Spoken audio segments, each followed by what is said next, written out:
Bismillahirrahmanirrahim. Ancaman menerima pemberian tanpa kerelaan hati si pemberi. Artinya bisa bermakna tidak boleh kita memaksa orang agar dia membantu kita atau memberi kita, ya. Dan di sini ada ancamannya secara khusus. Kalau si pemberi itu terpaksa, ya, karena dia didesak terus atau dipermalukan di depan umum, tanda kutip di sini yang maksudnya seakan-akan, oh kalau kau nggak mau beri berarti kau pelit nih. Akhirnya terpaksa dia memberi, maka ini ada ancaman bagi si peminta tadi.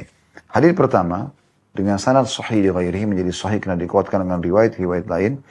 Dan urutan 839 dari awal belajar berbunyi dari Aisyah radhiyallahu anha dari Nabi sallallahu alaihi wasallam, beliau bersabda, "Inna hadzal mala khudratun hulwah, man a'tainahu minha syai'an bi tibi nafsin minna wa husni tu'matin minhu min ghairi syarahi nafsin burika lahu fi."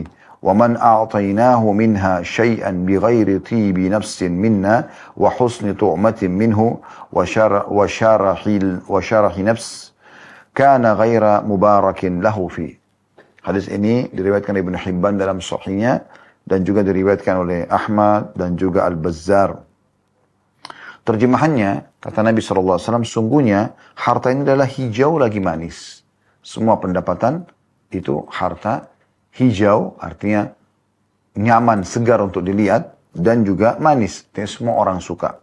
Barang siapa yang kami berikan kepadanya sesuatu darinya dengan kerelaan hati dari kami, ya, dan penerimaan yang baik darinya tanpa ambisi jiwa, maka dia diberkahi padanya. Ya. Barang siapa yang kami berikan kepadanya sesuatu darinya tanpa kerelaan hati dari kami, dan tanpa penerimaan yang baik darinya, dan ambisi jiwa, maka dia tidak diberkahi padanya. Hadis ini teman-teman memberikan pelajaran kepada kita banyak sekali. Ya. Ini salah satu akhlak Islam, budi pekerti dalam Islam. Bagaimana seseorang itu tidak membuka pintu-pintu mengemis, bagaimana sudah banyak riwayat yang kita bacakan pada bab-bab yang lalu, tentang masalah tidak bolehnya orang itu mengemis, bahkan kalau dia mengemis sementara dia punya kemampuan, ya, maka itu seperti dia sedang membawa pulang, ya, bagian daripada api neraka, ya. Dan cukup banyak hadis yang sudah kita jelaskan pada pertemuan kita yang lalu. Kemudian teman-teman sekalian, juga ada anjuran agar seseorang itu dermawan, ya, dia berbagi, memberi dengan kerelaan hatinya, ya.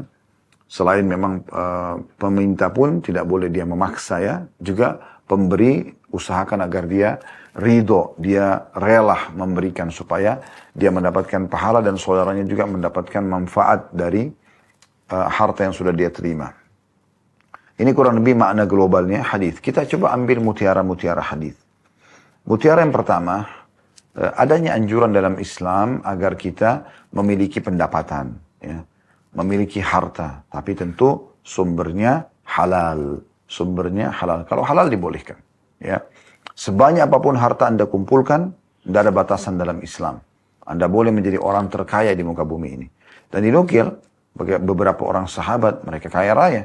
Abdurrahman ibn Auf, Abu Bakar, ya, Sa'ad ibn Abi Waqqas, ya, Sa'ad ibn Rabi, Sa'ad ibn Ubadah, dan beberapa sahabat-sahabat Nabi yang lain, mereka terkenal dengan kekayaannya baik di masa hidupnya ataupun setelah mereka meninggal yang mereka tinggalkan sebagai warisan. Ya. Itu dibolehkan dalam Islam. Jadi tidak ada batasan. Yang penting syaratnya halal. Bahkan ini bagian daripada hal yang dianjurkan dalam Islam. Agar kita tidak bergantung pada orang. Ya, dengan adanya harta, maka banyak sekali kegiatan-kegiatan agama yang bisa kita, ya, raih pahalanya. Gitu. Contoh misal, kalau saya mau sholat di masjid dekat rumah, kemudian sholatlah saya misalnya, ya, saya dapat pahala. Kalau saya ingin mendapatkan ekstra pahala, bisa. Bagaimana caranya? Saya coba mengajak siapa yang saya kenal, tetangga kah, kerabat kah, atau mungkin ada tamu di rumah, untuk sama-sama ke masjid. Di saat dia ikut ke masjid, maka saya akan mendapatkan, selain pahala sholat saya, pahala dia juga karena saya mengajaknya. Nah, ada orang, teman-teman sekalian, mungkin tidak hadir di masjid itu. Tapi dia bukan cuma meraih pahala saya dan pahala teman yang saya ajak tadi. Tapi dia akan meraih pahala imam, pahala muadzin, pahala semua orang yang sholat. Bahkan berjalan ya, selama bangunan masjid itu ada. Siapa mereka? Orang-orang yang menyumbang dengan hartanya. Mereka menyumbang dengan hartanya sehingga akhirnya terbangunlah masjid tersebut, baik di masa hidupnya dia panen pahala ataupun setelah dia meninggal.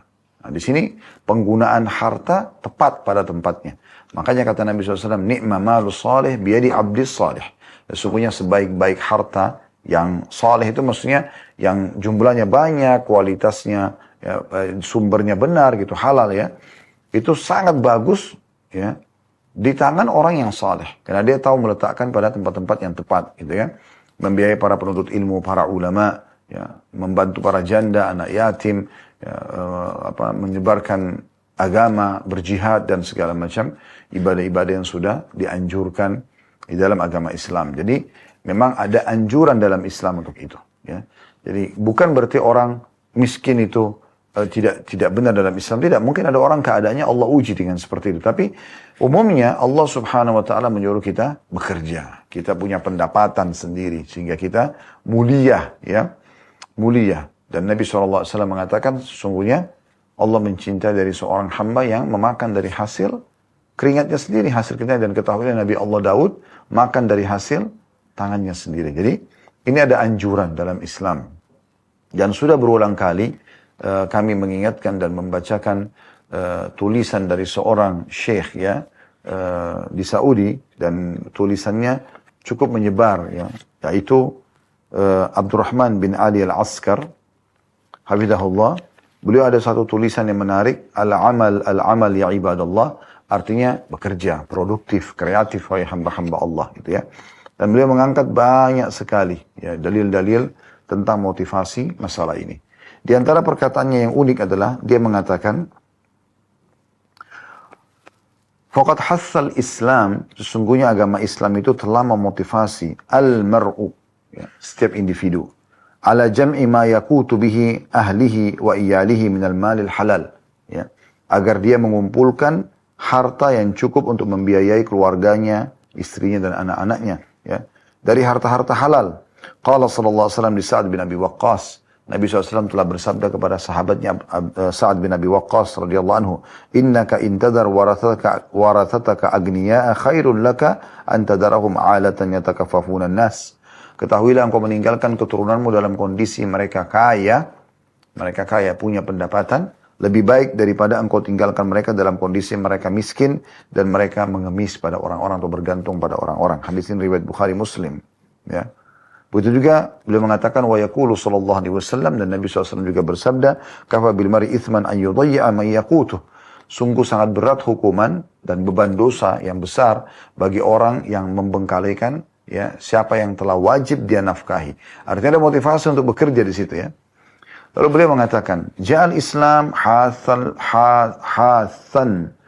al-insan ala talab hadzal mal bit tariqil masyru'.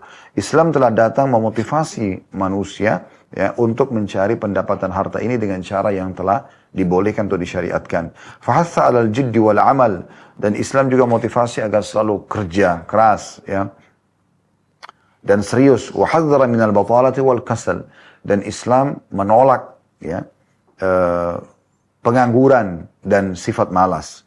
Wa fathis subul fi wajhi mubtagir rizqil halal wal malit tayyib, dan Islam juga membuka banyak sekali jalan bagi orang-orang yang mau mencari rezeki halal dan juga harta-harta yang baik. Ya, maksudnya mungkin yang melimpah, yang mencukupi kebutuhan buat diri kita dan juga keluarga. Lalu beliau mengangkat ya, firman Allah Subhanahu wa taala dalam surah Al-A'raf ayat 32 yang bunyinya, a'udzubillahi minasyaitonir rajim, qul man harrama zinatallahi allati akhraja li'ibadihi wat thayyibati minar rizq. Katakan hai Muhammad, siapa yang berani-berani mengharamkan apa yang telah Allah ya keluarkan untuk hamba-hambanya dari hal-hal yang baik sebagai rezeki. Qul hiya lil ladzina amanu fil hayatid dunya khalisatan yaumal qiyamah. Katakan itu Allah siapkan secara khusus bagi hamba-hambanya yang beriman di dunia maupun juga di akhirat nanti, cuma di akhirat khusus untuk mereka saja. Kemudian juga dalam surah Al-Mulk ayat 15, dalil yang selanjutnya beliau angkat, firman Allah Subhanahu wa taala, a'udzubillahi minasyaitonir rajim, huwal ladzi ja'ala lakumul arda dhalulan famshu fi manakibiha wa kulu min rizqi wa ilaihin nusyur. Dialah Allah yang telah menjadikan bumi ini terhampar untuk kalian. maka bersebarlah, jalanlah di muka bumi itu, dan makanlah dari rezeki ya, yang sudah Allah siapkan, dan ketahuilah karena akan dikembalikan kepada Allah. Jadi motivasinya sangat banyak ya, menjelaskan tentang masalah anjuran untuk mencari rezeki, ya, menikmatinya gitu. Kemudian juga beliau mengangkat surah Al-Jum'ah. Ya, hari ini kita hari Jumat. Di ayat 10-nya Allah SWT berfirman, A'udzubillahi minasyaitonirrajim. فَإِذَا قُضِيَتِ الصَّلَاةُ فَانْتَشِرُوا فِي الْأَرْضِ وَابْتَغُوا مِنْ فَضْلِ اللَّهِ وَاذْكُرُوا اللَّهَ كَثِيرًا لَعَلَّكُمْ تُفْلِحُونَ. Artinya kalau kalian sudah selesai mengerjakan sholat maka menyebarlah di muka bumi. Untuk apa? Untuk mencari dari karunia Allah. Dan ikutilah itu dengan banyak berzikir kepada Allah agar kalian termasuk orang-orang yang beruntung. Lalu beliau mengatakan, farattabal falah ala talabil rizqil halal. Allah telah menggantungkan keberuntungan itu dengan mencari rezeki yang halal. Wa ada'u wajibit ta'at wa ala dzikrihi jalla wa ala. Dan juga dengan menjalankan kewajiban-kewajiban serta selalu berzikir kepadanya, ya, maksudnya kepada Allah yang Maha Tinggi dan Maha Mulia. Kama anna al-amal wal mihna wa irtibatul insan. Dan begitu pula pekerjaan dan profesi serta terikatnya seseorang itu pada pekerjaannya min akhlaqi anbiya'illahi wa rusuli, bagian daripada akhlaknya para nabi-nabi dan rasul. Faqad thabata anna Rasulullah SAW qala, karena telah diriwayatkan Nabi SAW telah bersabda, ma akala ahadun ta'aman khairan min an ya'kula min amali yadihi wa inna nabiyallahi Dawud kana ya'kulu min amali yadihi. Ketahuilah bahwasanya tidak ada makanan yang dikonsumsi oleh seseorang lebih baik daripada hasil tangannya sendiri, dan Nabi Allah Daud makan dari hasil tangannya sendiri. Warawa Muslim anna Nabi SAW qala, dan diriwayatkan juga dari Imam Muslim bahwasanya Nabi SAW bersabda, kana Zakaria alaihissalam najjaran. Ketahuilah bahwasanya Zakaria alaihissalam adalah seorang tukang kayu. Ya. Waruya anna Idris alaihissalam kana khayyatan atasaddaqa bifadli kasbih. Dan juga diriwayatkan bahwasanya Idris alaihissalam adalah seorang penjahit yang dia hidup dari hasil jahitannya itu. Wa kana nabiyuna Muhammad sallallahu alaihi wasallam yabi' wa yashtari. Demikian pula nabi kita Muhammad sallallahu alaihi wasallam, beliau bertransaksi jual beli, ya. Wa yarhan, dan juga menggadaikan. Wa yata'amal bi jami'i ta'amulatil maliyah, dan beliau pun berinteraksi dengan semua jenis-jenis transaksi uang, ya. Wa qala yawman li ashabihi, dan beliau pernah satu hari bersabda kepada para sahabatnya, li an ya'khudha ahadukum abhula, bila seseorang dari kalian mengambil potongan tali, thumma ya'til jabal, kemudian dia mendatangi gunung, thumma ya'ti bihizmatin min hatab, kemudian dia mengumpulkan kayu-kayu kering, kayu bakar, fayabi'uha fayastagni bithamaniha, kemudian dia menjual lalu dia hidup dari hasil penjualan itu, khairun lahu min an yas'alan nas, lebih baik daripada dia mengemis pada manusia, a'tuhu au mana'u, dia diberikan atau dia ditolak. Hadis ini diriwayatkan oleh Bukhari. Wa sahabatuhu ridwanullahi alaihim, begitu juga dengan sahabat-sahabat Nabi SAW ridwanullah alaihim, imtahanul mihan, mereka berprofesi, ya. Wa ba'u wa ishtaru, mereka transaksi jual beli. Wa talabu rizq halal, wa talabu rizq halal, dan mereka mencari rezeki halal. Qala Sa'id bin Musayyib, Sa'id bin Musayyib berkata, seorang tabi'in, kana ashabu Rasulillah sallallahu alaihi wasallam yasjaruna fi bahri Rum. Sesungguhnya sahabat-sahabat Nabi SAW berbisnis, ya, berdagang sampai ke lautan Romawi. Ya.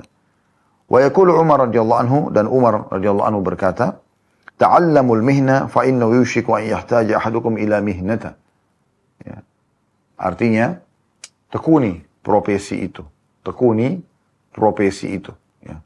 Karena artinya punya keterampilan. Ya. Karena sesungguhnya bisa saja seorang dari kalian membutuhkan, ya, profesi atau keterampilannya itu. Baik, kita lanjutkan tadi terakhir statement Umar radhiyallahu anhu yang mengatakan, ta'allamul mihna, tekunilah profesi itu, ya, sebuah profesi apapun sifatnya yang bisa mendatangkan maslahat income, ya. Fa innahu yushiku an yahtaja ahadukum ila mihnata. Karena sesungguhnya setiap orang yang terkalian mungkin akan membutuhkan profesinya itu. Dia akan membutuhkan profesinya itu. Wa kana Abu Darda la yukidun nara tahta kidrihi hatta tadma aynah. Abu Darda itu masak sampai asapnya itu ya membuat matanya mengeluarkan air mata. Wa taqulu Aisyah radhiyallahu anha, dan Aisyah pun berkata radhiyallahu anha, kana Abu Bakar radhiyallahu anhu atjaru Quraisy hatta dakhala fil imar. Sesungguhnya Abu Bakar adalah pedagang paling ulungnya Quraisy sampai dia masuk ke dalam pemerintahan. Jadi setelah menjadi khalifah baru beliau fokus mengerjakan amanah yang sedang Allah Subhanahu wa taala bebankan kepada beliau.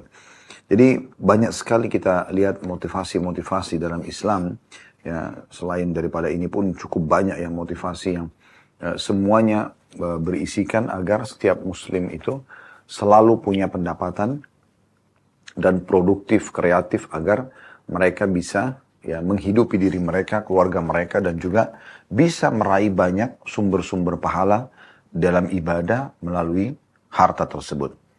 Baik, kemudian faedah yang kedua dari hadis atau mutiara yang kedua yang bisa kita ambil adalah pentingnya seseorang itu kalaupun dia diberikan sesuatu itu harusnya wajib dalam kondisi pemberinya itu ridho.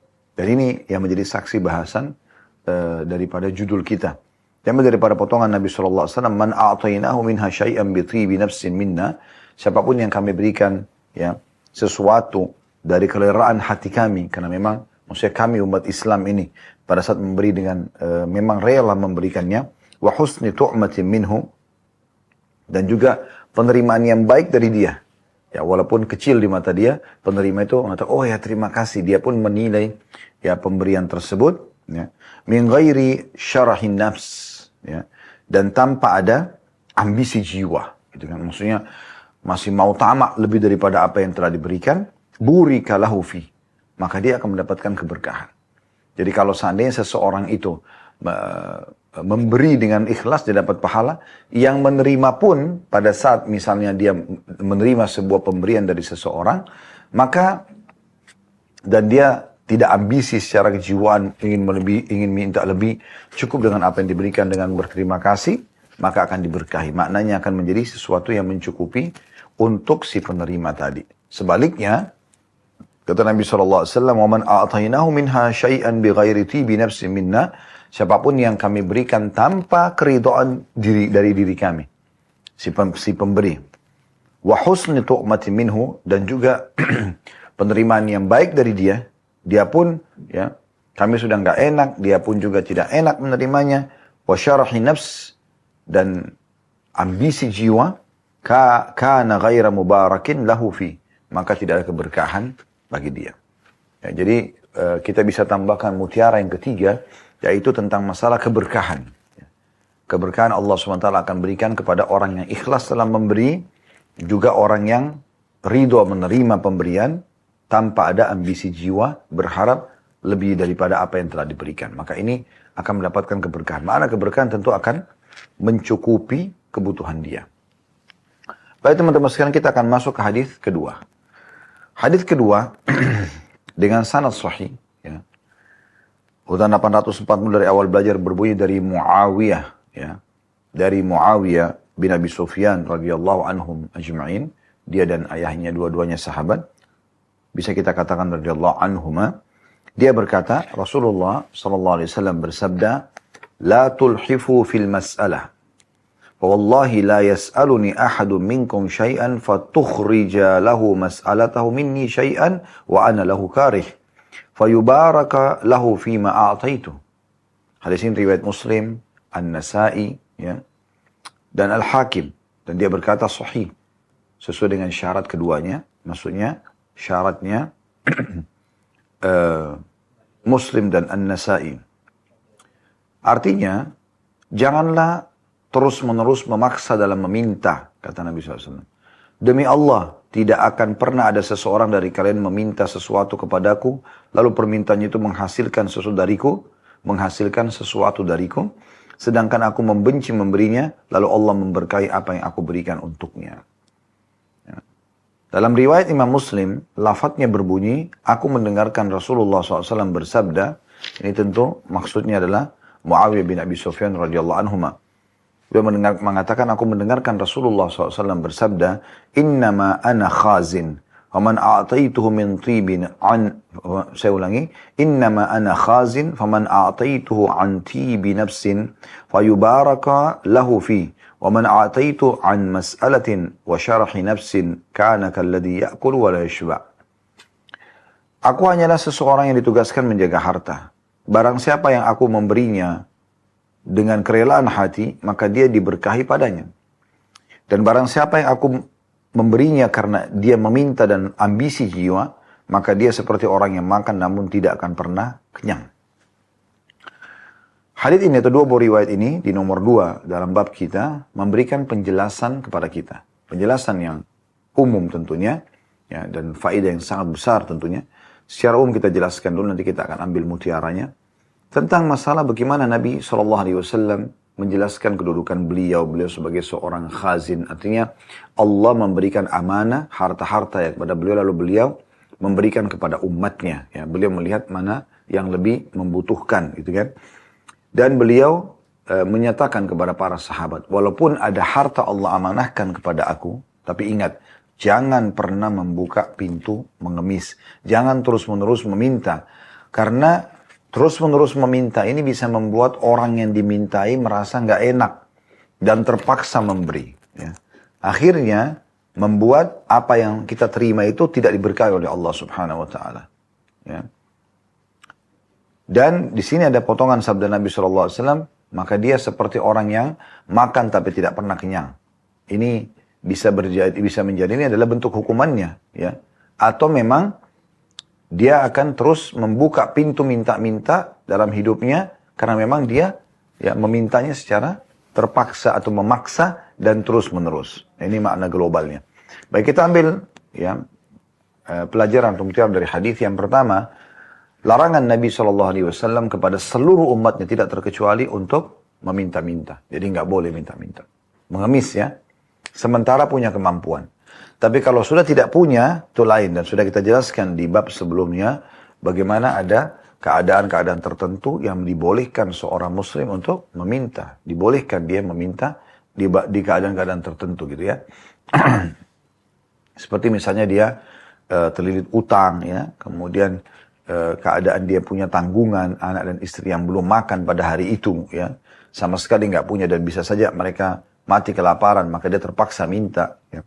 Maka itu keadaan tertentu, mendesak, terputus jalan, dia lagi musafir, dan kehabisan bekal untuk pulang lagi ke kampungnya misalnya. Maka ini teman-teman sekalian, ya memberikan gambaran kepada kita tentang masalah pentingnya atau bolehnya dia untuk meminta gitu. Ya. Baik, tapi kalau dalam keadaan orang itu masih mampu bekerja, ya sudah kita jelaskan juga di bab-bab sebelumnya, bagaimana gambarannya kalau dia cukup untuk memiliki makan seharian, tidak boleh lagi dia minta. Bahkan ada pendapat sebagian ulama mengatakan kalau dia punya, ya, untuk cukup makan siangnya, maka tidak boleh dia minta, gitu kan? Kecuali nanti malam tiba dia kelaparan, dia nggak punya, baru dia boleh minta. Atau dia punya untuk makan malam, dia nggak boleh minta, karena dia sudah punya kemampuan untuk makan. Apalagi memang kebutuhan makan kita sudah kita tahu porsinya, 1 piring nasi cukup, gitu kan? Tidak perlu berlebihan, yang penting kita tidak kelaparan, gitu kan? Terpenuhi kebutuhan kita. Jadi kita tidak boleh. Nabi SAW di sini melarang untuk terus-menerus meminta, ya. Apalagi di sini memaksa, ya. Ada orang kadang-kadang gitu, maksa orang datang ke rumah orang minta, ya. Atau dia bertamu lalu kemudian dia minta ini, minta itu. Jadi pulang itu seakan-akan membawa banyak sekali, ya, punya orang, hak orang lain yang dia ambil secara terpaksa, ya. Maksudnya di sini pemberinya terpaksa. Nah, ini yang dimaksudkan dalam larangan hadis ini. Baik, yang kedua, Nabi SAW mengatakan atau mengulangi lagi, mirip dengan hadis yang nomor 1 tadi, ini kan hadis nomor 2 ya, bahwasanya tidak ada keberkahan. Tidak akan ada keberkahan bagi orang yang meminta atau mengambil sesuatu tanpa keridhaan hati si pemberi. Ya. Oleh itu teman-teman sekalian, akan sangat banyak berkahnya kalau pemberian itu justru memang datang dari pemberi dan dia memang mau memberi itu. Bukan terpaksa. Dan Kalau diberikan secara terpaksa, maka tidak ada keberkahan. Ya. Nah ini yang bisa kita ambil pelajaran. Kemudian yang ketiga adalah Nabi SAW di sini menyebutkan innama ana khazin, artinya saya adalah ditugaskan menjaga harta oleh Allah Subhanahu wa taala. Ya, baik itu harta zakat umat, sedekah-sedekah yang dikumpulkan lalu beliau akan membagikan gitu. Oleh karena itu beliau masih mengingatkan, dan ini yang diingatkan adalah orang-orang yang terus datang minta, walaupun ini ada di tanganku, tetap saja kalian jangan terus-menerus meminta. Coba kalian berusaha. Toh juga orang-orang yang berhasil itu punya waktu sama. 24 jam sama. Bukan berarti mereka punya 25 jam atau 26 jam lebih 1 atau 2 jam yang mereka bisa gunakan memang untuk meraih banyak pendapatan. Tapi tidak, waktunya sama dengan kita. Ya, sama juga punya otak, sama punya 2 mata, sama punya 2 kuping, punya 2 tangan. Potensinya sama. Tinggal mau atau tidak kita ya bekerja dan akhirnya menghasilkan atau produktif agar kita bisa membiayai hidup kita tentunya. Baik, kita akan masuk teman-teman hadis ketiga dengan sanad sahih urutan 841 dari awal belajar berbunyi dari Ibnu Umar radhiyallahu anhuma, dia berkata Rasulullah sallallahu alaihi wasallam bersabda, la turhifu fil mas'alah fa innahu man yastakhriju minna biha syai'a lam yubarak lahu fi. Ya, kurang lebih mirip dengan makna-makna hadis sebelumnya. Hadis ini disebutkan oleh Abu Ya'la dan rawi-rawinya dijadikan hujjah, maksudnya bisa dijadikan sebagai rujukan dalam as-sahih. Terjemahannya, janganlah kalian, kata Nabi SAW, meminta terus-menerus, dalam kurung memaksa. Karena barang siapa yang mendapatkan sesuatu dari kami, barang siapa yang mendapatkan sesuatu dari kami, dengannya, maksudnya dengan cara memaksa tadi, maka dia tidak akan diberkahi padanya. Ya, sudah jelas. Jadi, kesimpulan daripada hadis-hadis ini, kalau ada orang yang sengaja minta-minta secara paksa, tidak akan berkah. Sebanyak apapun yang dia dapatkan, tidak akan pernah cukup bagi dia. Sebaliknya kalau ada orang diberikan karena memang dari hati sukarela dari pemberi, dan dia pun menerimanya dengan berterima kasih, ya, maka akan diberkahi, artinya akan sangat mencukupi kebutuhan dia. Hadits keempat dengan sanad sahih masih di bab yang sama, urutan 842 dari awal belajar berbunyi dari Jabir bin Abdullah radhiyallahu anhuma. Dia berkata Rasulullah sallallahu alaihi wasallam bersabda, "Inna rajula ya'tini fayas'aluni fa'utihi fayantaliqu wa ma yahmilu fi hudnihi illa an-nar." Hadis ini diriwayatkan Ibnu Hibban dalam sahihnya. Artinya, sesungguhnya seseorang laki-laki datang kepadaku meminta, lalu aku memberinya, kemudian dia pergi. Dia tidaklah membawa di pangkuannya kecuali api neraka. Yang dimaksud di sini tentu dari hadis ini makna globalnya, siapapun yang datang minta secara paksa atau dia berbohong ya, tentang keadaannya lalu diberikan, maka sebenarnya dia sedang membawa di pangkuannya api neraka. Ya, jadi bukan nikmat yang sedang dia bawa itu, apakah makanan, pakaian, atau minuman, ini bukan nikmat, tapi malah siksaan yang akan datang kepada dia. Nah, oleh karena itu, masuk dalam makna hadis ini juga, maka kalian jangan terus-menerus meminta, kecuali dalam keadaan darurat, atau memang kalian diberikan, karena keridhaan dari hati orang yang mau memberi. Pelajaran dari hadis ini yang bisa kita ambil, yang pertama adalah, anjuran agar seorang muslim itu, tidak meminta-minta, ya, apalagi memaksa dan dalam kondisi dia mampu. Kemudian yang kedua, adanya ancaman dengan api neraka bagi orang-orang yang meminta-minta sementara dia punya kemampuan.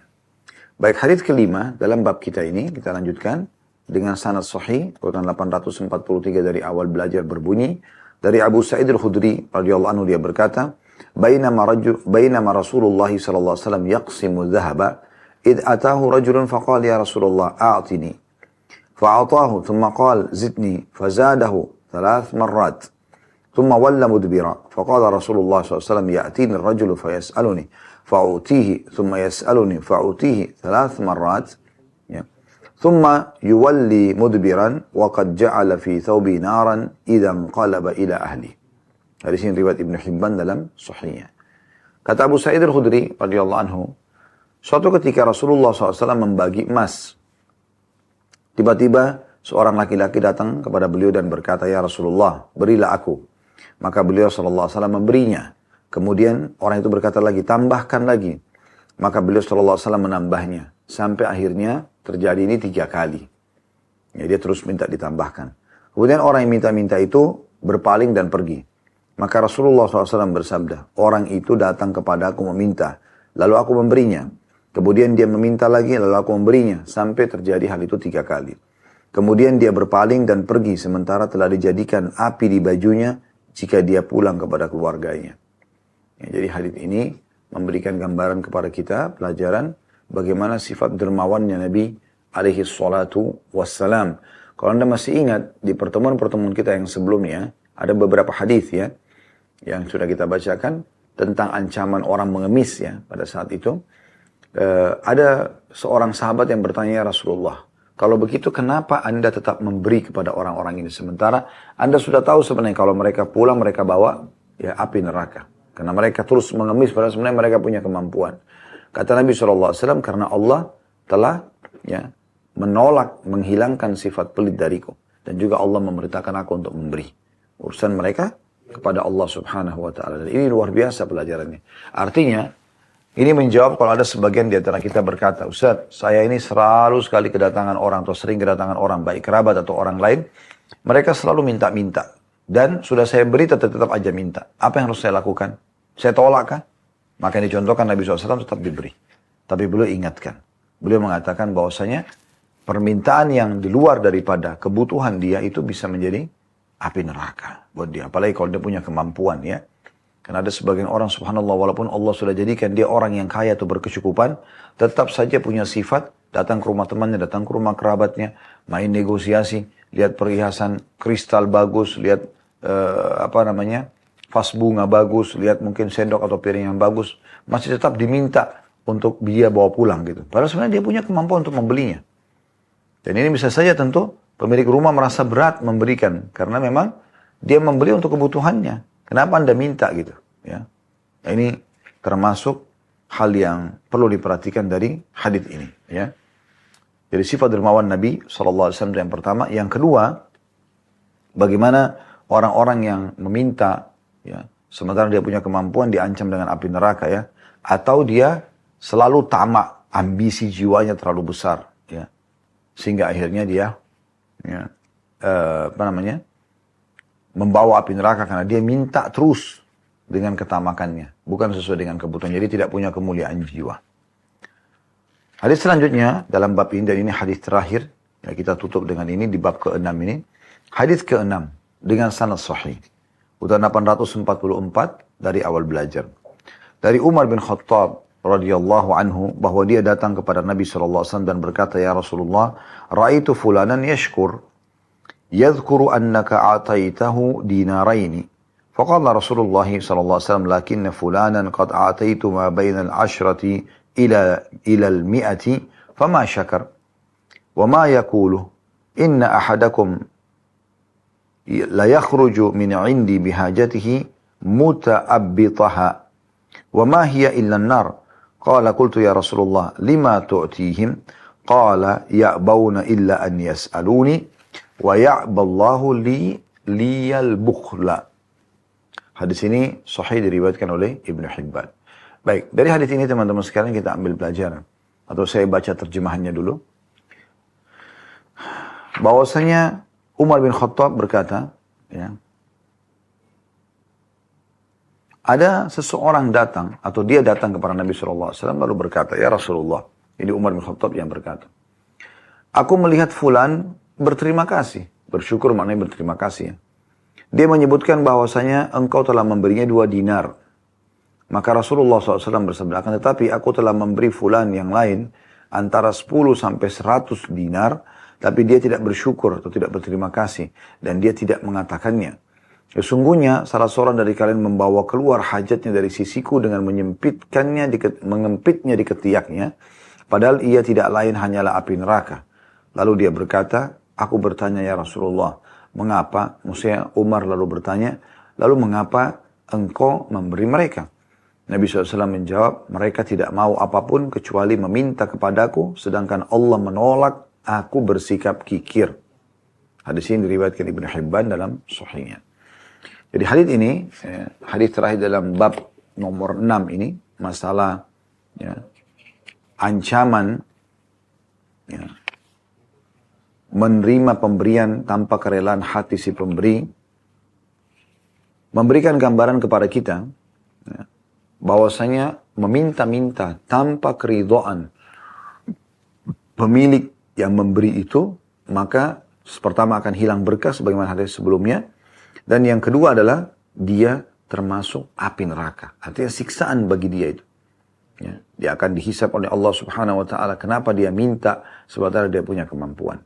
Yang subhanallah orang yang membuka pintu pengemis ini minta-minta, maka dalam dua keadaan. Dia diberi tapi tetap dia punya kehinaan dalam dirinya, ya. Karena memang di saat misalnya dia tidak mampu nih, dia minta. Diberilah dia.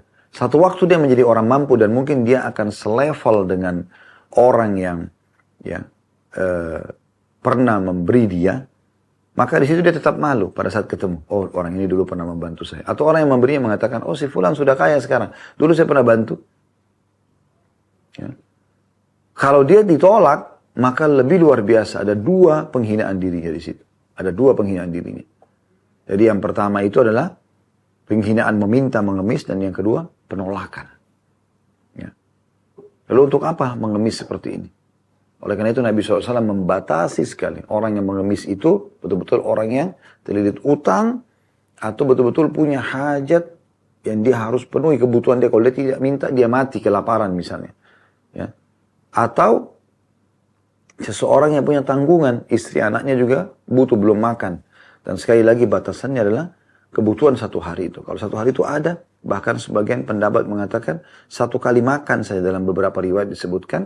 Makan siang ada, maka tidak boleh dia minta. Ya, sampai malam betul-betul dia sudah tidak punya, baru kemudian dia buka pintu permintaan. Nah ini menandakan luar biasa. Islam datang melarang seseorang muslim untuk mengemis. Tidak boleh mengemis. Tidak boleh minta-minta. Kecuali dalam keadaan darurat. Dan kapan dia meminta-minta, dia kena hadis yang lain. Atau ancaman dalam hadis yang lain. Siapa yang membuka pintu minta-minta. Atau tidak ada seseorang yang membuka pintu minta-minta. Kecuali Allah akan bukakan baginya pintu kemiskinan. Ya, kemiskinan ini. Ya. Dan tidak ada orang yang menjaga kemuliaan dirinya kecuali Allah akan bukakan baginya pintu kekayaan. Oleh karena itu seorang muslim harus lebih hati-hati dalam masalah-masalah seperti ini. Baik, pelajaran yang pertama dari hadis ya. Keutamaan orang yang bersyukur kepada Allah SWT dan berterima kasih pada manusia yang telah membantunya. Dan ini kalau bersyukur kepada Allah disebutkan dalam surah Ibrahim ayat yang masyhur. A'udzubillahi minasyaitonirrajim, la in syakartum la azidannakum. Kalau kalian bersyukur pasti saya akan tambah. Wala in kafartum min adzabi lasyadid. Kalau kalian kufur maka siksaku sangat pedih. Juga itu tadi berterima kasih pada Allah. Kalau berterima kasih pada manusia adalah sabda Nabi SAW. Man lam yashkurun nas la yashkurullah. Siapa yang tidak berterima kasih pada manusia maka belum berterima kasih pada Allah gitu ya. Jadi kita disuruh berterima kasih memang pada orang yang telah berbuat baik pada kita. Ingat selalu statement Umar radhiyallahu anhu yang luar biasa. Beliau mengatakan, aku akan terus mengenang dan berterima kasih pada satu orang yang mengingatkan tentang satu kekuranganku. Jadi jangankan diberikan satu kebutuhan. Kalau ada satu kekurangan aja nih ya. Yang mungkin dengan saya diingatkan akhirnya saya tidak lagi terjerumus dalam kekurangan atau kesalahan tersebut. Ya. Maka saya akan mengenang seumur hidup saya. Ali radhiyallahu anhu mengatakan, aku akan siap mengabdi pada seseorang yang mengajarkan kepadaku satu huruf. Ya, apalagi kalau sampai memberikan nasihat-nasihat yang sangat banyak untuk mengubah hidup kita. Berapa banyak orang yang tidak tahu berterima kasih. Mereka tidak pernah mau menilai kebaikan-kebaikan orang. Bahkan dilupakan begitu saja. Dulu saat butuh datang. Ya, minta nasihat segala macam. Begitu dia punya kedudukan, melupakan. Nah, ini orang yang tidak berterima kasih pada manusia. Ya, kita harus berterima kasih pada semua orang yang pernah berjasa dalam hidup kita. Bermula dari kedua orang tua kita, kemudian siapapun dari kerabat-kerabat kita atau saudara-saudara kita, kemudian ke guru-guru kita, ya, yang telah mengajarkan kepada kita banyak hal, juga kepada sahabat-sahabat atau orang-orang di sekitar kita yang terus-menerus tidak pernah bosan tentunya untuk memberikan masukan-masukan positif kepada kita. Baik, kemudian pelajaran yang keluar dari hadis ya, selain daripada anjuran untuk bersyukur kepada Allah dan berterima kasih pada manusia, yaitu ancaman bagi orang-orang yang justru tidak berterima kasih, sebaliknya. Ya. Karena Nabi SAW di sini merespon positif pada saat Umar bin Khattab mengatakan, ya Rasulullah, ada orang yang terus berterima kasih, bahkan menyebut-nyebut kebaikan Anda, karena Anda berikan 2 dirham. Nabi SAW tidak tanggapin itu, karena ini bagus ini. Tapi Nabi tanggapin yang lain. Kata Nabi SAW, tapi ada orang lain, hai Umar, datang, saya kasih dia 10, bahkan sampai 100 dinar, tapi dia tidak berterima kasih. Dan orang seperti ini, sama seperti dia keluar ya, dari tempat saya, tapi dia menghimpit atau mengepit ya, di ketiaknya. Ini ibaratnya zaman dulu kan orang tidak semua punya baju berkantong ya, maka biasanya diimpit di ketiaknya untuk membawa barang itu ya. Maka Nabi SAW berikan isyarat itu, kemudian dia tidak menghimpit kecuali api neraka gitu. Jadi ini ada ancaman bagi orang justru yang tidak bersyukur ataupun di sini ya meminta ya, sementara dia tidak tahu menilai pemberian tersebut. Ya, oleh karena itu sangat baik teman-teman, walaupun pemberian itu sederhana, misalnya orang tua pada anak selalu mengatakan terima kasih ayah, terima kasih ibu, selalu ucapkan jazakallahu khairan ayah, jazakillahu khairan ibu misalnya. Ya, begitu juga dengan istri pada suaminya, suami pada istrinya, sahabat pada sahabatnya, selalu saling berterima kasih satu sama yang lain sehingga akhirnya ya hiduplah suasana saling menilai kebaikan dan akhirnya kita masuk dalam kategori orang yang bersyukur kepada Allah SWT yang tentu akan mendapatkan tambahan nikmat dari Sang Pencipta Allah. Baik teman-teman sekalian, ini adalah bab yang ke-6 dengan 6 buah hadis ya. Dan kita akan masuk ke depan insyaallah. Bab ke-7 masih kitab sedekah, anjuran menerima pemberian yang datang kepadanya tanpa meminta dan sangat menginginkan, lebih-lebih jika dia memerlukan, dan larangan menolaknya sekalipun dia tidak memerlukannya. Jadi di bab nanti itu adalah anjuran kalau kita sudah dikasih kita terima dan jangan tolak gitu. Terima saja, nanti kita bisa berikan kepada orang lain kalau misalnya memang kita tidak memerlukannya. Tapi ada anjuran untuk menerimanya. Ini ada bab sendiri, kita akan bahas pada bab ke-7 insyaallah. Baik teman-teman sekalian, mungkin sampai sini dulu bahasan kita. Semoga apa yang kita bahas pada hari ini bermanfaat buat kita semua. Dan semoga Allah Subhanahu wa ta'ala menjadikan ini sebagai tambahan amal kita pada hari kiamat. Dan juga menjadikannya sebagai ilmu yang bermanfaat. Subhanakallahumma bihamdika asyhadu an la ilaha illa anta astaghfiruka wa atubu ilaik. Wassalamualaikum warahmatullahi